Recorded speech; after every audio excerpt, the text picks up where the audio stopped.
at Animal Kingdom doing my first solo trip. I've never done this before, obviously, and got lost in the parking lot.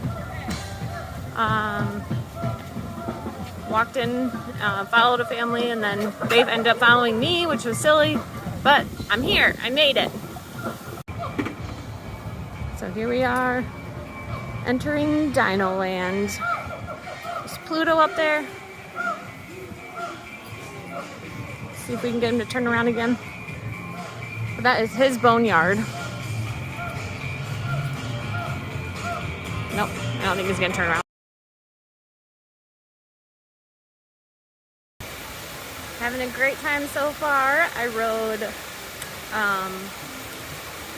what's it called?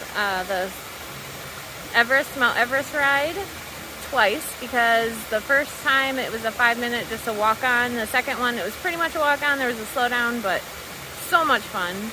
And I'm back here in this little area, but I got the much sought after pass holder magnets.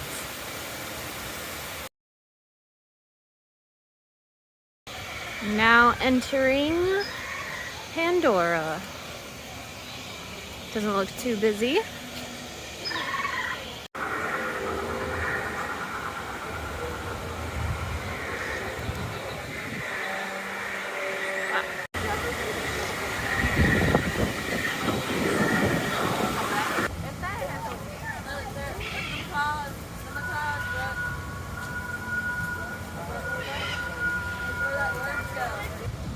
Well, I had a really fun day at Animal Kingdom all by myself. It was really fun. I only had to worry about myself, which was awesome. Got to eat a pass holder treat, exclusive treat, and some seasoned fries with this Korean chili ketchup. It was really good. And the sun is out. It's a beautiful day. And I just had a lot of fun. And now I'm gonna go home and make birthday cupcakes for Jacob.